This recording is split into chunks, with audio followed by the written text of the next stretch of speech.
Vous entrez dans un monde où l'impossible devient réalité. Un lieu où les frontières de la peur n'ont plus de limites. Des territoires où psychopathes, démons et autres créatures font de vos cauchemars un quotidien auquel vous ne pouvez échapper. Ce monde, je l'ai créé rien que pour vous. Entrez et venez affronter avec moi ce qu'il y a au-delà du portail, des histoires de l'autre monde. Bonjour à vous, chères créatures. Il est parfois des mystères dont il ne vaut mieux pas se faire l'auteur de sa révélation, causant désolation, tristesse et funeste présage sur son chemin. En remontant à la surface ce qui ne semblait être qu'un simple coquillage, un jeune pêcheur va mettre au jour une perle qui va modifier radicalement le monde où il vit. Si dans un premier temps cette perle va être source de bonheur et de richesse pour son peuple, la suite va être moins reluisante. Entrant sa nature, celle-ci va causer mort en série envers tous ceux étant en contact avec elle, provoquant l'incompréhension et le désarroi des scientifiques du monde entier qui ne savent plus quoi faire pour endiguer le fléau provoqué par cette perle unique au monde. Une pêche faussement miraculeuse qui va se dérouler en plein cœur des territoires de l'autre monde.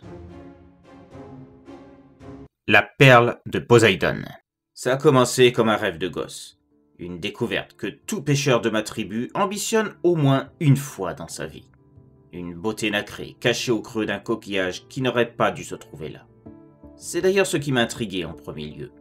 Là où je vis, je n'avais jamais vu ce type de mollusque marin auparavant. Et même après l'avoir remonté, j'ai demandé aux anciens, qui eux aussi ont été incapables de me dire comment ce coquillage avait fini par atterrir dans notre lagon. Mais il n'y avait pas que le mystère de sa présence qui surprenait, et qui allait interroger les spécialistes à qui j'allais montrer mon trésor par la suite, afin de connaître sa valeur. L'endroit où je l'ai trouvé était étrange. Il était à moitié enfoncé dans le sable, un sable noir, opaque, entourant ce curieux coquillage comme un voile sinistre. La végétation autour était inexistante sur plusieurs mètres. Ce n'était pas comme si elle avait subi une quelconque maladie inconnue, ou quelque chose de similaire. C'était comme il n'y en avait jamais eu. Les quelques roches autour étaient noires également. J'ai fait part également de cette curiosité à ceux à qui j'ai finalement vendu ce qui se trouvait à l'intérieur du coquillage. Mais ils n'ont pas su me donner de réponse. Avec le recul, je me dis que ces ténèbres accompagnant ma découverte auraient dû me donner un indice. Un signe qu'il valait mieux ne pas s'emparer de ce qui allait causer tant de morts autour de lui, une fois sorti de son enveloppe. Mais j'étais tellement admiratif, tellement en extase devant ce qui se trouvait en face de moi, que je n'ai pas prêté attention à ce que la prudence me dictait silencieusement de faire. Laisser ce coquillage là où il était. Mais à dire vrai, ce n'est pas tant ce dernier qui posa un problème par la suite, mais plutôt ce qu'il y avait à l'intérieur. Une perle d'une grosseur jamais vue dans l'histoire des pêcheurs de perles, quelle que soit la région du monde. Contrairement à ce qui la protégeait, ce coquillage dont les seuls spécimens connus ne vivaient qu'aux abords des côtes grecques, la perle était d'une blancheur absolue. Elle était magnifique. Troublante, mais magnifique. Conscient de sa valeur unique, les anciens m'ont demandé de la montrer pour expertise non pas à un seul spécialiste, mais à plusieurs, et de la vendre au plus offrant. Pour notre tribu, cette perle était une aubaine qui pouvait nous permettre de vivre décemment pendant des mois, des années peut-être. Il ne se trompait pas. Le prix de sa valeur dépassait nos rêves les plus fous. Du jamais vu pour tous mes compatriotes. L'aube d'une ère de bombance pour notre peuple qui ne souffrirait plus jamais de la misère dans laquelle nous nous trouvions. Les faibles revenus de nos pêches aux continents voisins et aux grandes îles où la civilisation était présente depuis bien des années ne suffisaient pas toujours pour nous assurer le confort auquel nous aspirions. Ce qui ne nous empêchait pas d'avoir tout de même des maisons solides et plusieurs éléments de la technologie moderne, même s'ils peuvent paraître désuets pour d'autres. Nous n'avons pas d'internet. Nos loisirs se limitant aux émissions radiophoniques et à des télévisions datant de nombreuses années. Les seuls véhicules dont nous sommes propriétaires sont une vieille voiture qui ne marche plus depuis bien longtemps et une fourgonnette qui sert à entreposer le fruit de nos pêches à un entrepôt mis à notre disposition par les sociétés nous achetant nos produits, y compris, quand la chance nous sourit, quelques perles trouvées dans des huîtres, mais de faible valeur. Rien de comparable avec celle que j'avais trouvée. Pendant plusieurs semaines, grâce à la vente de la perle, mon peuple a enfin pu accéder à des plaisirs qui nous étaient inaccessibles jusqu'alors. Des télévisions neuves, des véhicules motorisés à 2 roues pour tous, des matériaux pour consolider nos maisons, des filets de pêche pouvant résister aux mâchoires d'un requin et autres produits de luxe à nos yeux.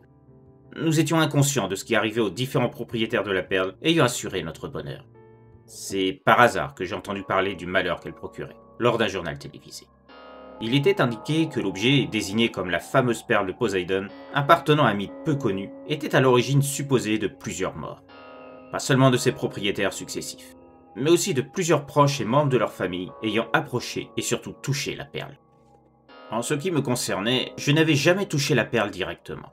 Nous avons l'habitude d'utiliser des gants spéciaux pour la pêche, afin de nous protéger de toute blessure qui pourrait nous être fatale, car le moindre sang versé pouvait attirer des requins.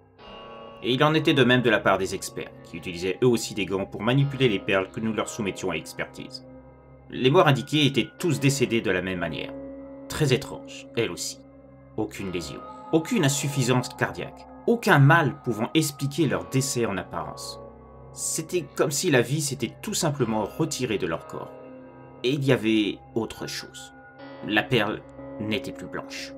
À force d'accumuler les morts autour d'elle, celle-ci était devenue noire. Un noir aussi opaque que le sable et les roches qui entouraient le coquillage où je l'avais trouvée sous l'eau. C'était comme si la perle absorbait les vies de ses possesseurs. Mais pas seulement. Tous ceux qui avaient été en contact direct avec les personnes ayant touché la perle trouvaient la mort également. Les scientifiques n'ont pas fait tout de suite ce rapprochement, pensant qu'il ne s'agissait que d'une simple coïncidence. Mais il devenait vite évident qu'une sorte de malédiction atteignait tous ceux qui touchaient la perle, et qu'elle était transmissible. La perle avait finalement été enfermée dans un coffre, afin que plus personne ne puisse la toucher et contracter cette étrange maladie, les scientifiques refusant de parler de malédiction. Mais le mal était fait. La mort survenait une semaine après avoir touché la perle, et certains ayant été en contact avec ceux ou celles ayant succombé à sa malédiction craignaient de passer pour des parias, en indiquant être porteurs, eux aussi, de ce mal insidieux. Et manquant de prudence, transmettaient la maladie à leur tour, avant les 7 jours qui les emmenaient irrémédiablement vers la mort. Chaque semaine, de nouveaux décès étaient recensés partout dans le monde. Les atteints voyageant parfois vers d'autres pays, dans le cadre de leurs affaires, refusant de croire à la stupidité et la paranoïa entourant la malédiction de la perle. C'était comme une immense pandémie d'un genre nouveau qui se répandait partout, et personne n'était en mesure de comprendre comment endiguer un tel phénomène. La seule chose qui était connue était le mythe de la perle. Celui-ci précisait qu'en des temps anciens, Zeus avait enfermé dans le Tartare les titans. Mais l'un d'entre eux avait réussi à s'enfuir, sans que les dieux ne comprennent de quelle manière. Bien que stoppé facilement, redoutant qu'il puisse de nouveau sortir du Tartare, Zeus demanda à Poséidon de l'enfermer dans une perle particulière, créée à partir des éclairs forgés par Héphaïstos. Une perle immense, à la taille du titan. Puis, Hécate, la protectrice des magiciens, réduisit la perle, lui donnant la taille qu'on lui connaissait actuellement. Par mesure de protection, la perle fut enfermée dans un coquillage, une conque, issue du collier garnissant le cou d'Aphrodite, avant d'être cachée par Poséidon au fond de l'océan, là où personne ne la trouverait, et pourrait subir l'influence néfaste du titan enfermé. Car celui-ci, ne pouvant sortir à cause de la magie des dieux, pouvait néanmoins transmettre le mal lui ayant permis de sortir du Tartare à travers les parois de la perle. Un mal qui absorbait matière et vie, pour les transformer en ténèbres. Avant que toute cette folie arrive à cause de cette perle que j'avais sortie de l'eau, j'aurais certainement pensé que ce mythe n'était qu'une belle histoire de plus de la mythologie grecque, dont je découvrais seulement une partie par les reportages portant sur les morts, se comptant désormais par centaines à travers la planète. Mais en voyant ce qui se passait, je ne savais plus quoi croire. Et c'était à cause de moi. C'était moi qui avais fait remonter à la surface ce terrible mal qui s'étendait de plus en plus, menaçant toute vie. Car oui, les animaux étaient concernés aussi, comme allaient le montrer d'autres reportages, ce qui expliquait plus facilement comment ce mal se répandait aussi vite dans le monde. J'étais anéanti. Pour protéger notre peuple, les anciens ont arrêté tout contact avec l'extérieur de l'île.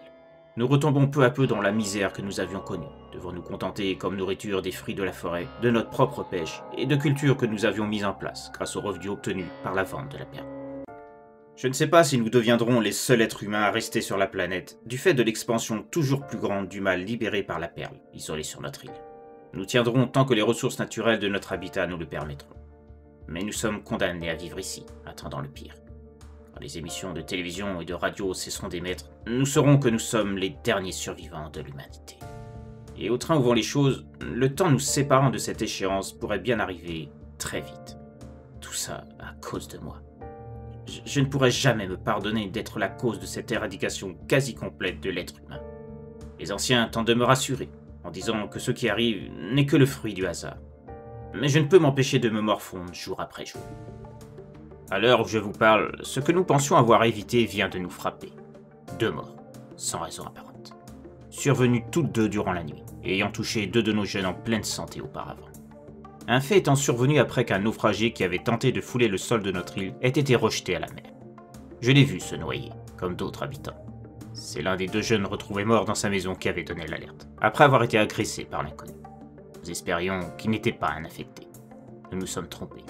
Et la malédiction de la perle de Poséidon est sans doute sur le point de faire ses dernières victimes. Même les dieux de l'Antiquité se retrouvent parfois désarmés face à la puissance émanant de créatures dont ils pensaient tout connaître. D'abord pour eux, mais aussi pour le monde dont ils sont les protecteurs. Le Tartare où était enfermé ce titan dangereux à plus d'un titre va leur montrer qu'il est des monstres dont l'ampleur des pouvoirs dépasse l'entendement, même pour des divinités comme eux. Comme les hommes, ils ont voulu enterrer au plus profond leur erreur d'avoir sous-estimé leur adversaire. Et comme notre espèce le fait si souvent, ils ont commis l'irréparable, en mettant ce danger à la portée des hommes. Un manque de jugement qui va se répercuter des siècles plus tard, alors qu'eux-mêmes ne sont plus là pour empêcher le désastre en cours. L'histoire de ce pécheur malheureux, pensant avoir sauvé son peuple de la misère, sans savoir qu'il venait de condamner l'humanité, est la parfaite représentation de l'avidité et de la curiosité trop profonde. Parfois, ses premières impressions sur quelque chose sont celles qu'il faut écouter, et ne pas prendre en compte celles qui suivent. Ce coquillage, sous son air innocent, cachait le pire des fléaux qu'il puisse être mis à la surface. Selon le célèbre adage, le plus innocent des moutons peut cacher un loup sous sa laine. Mais il est temps de vous laisser, et de vous dire à très bientôt pour une nouvelle histoire de l'autre monde.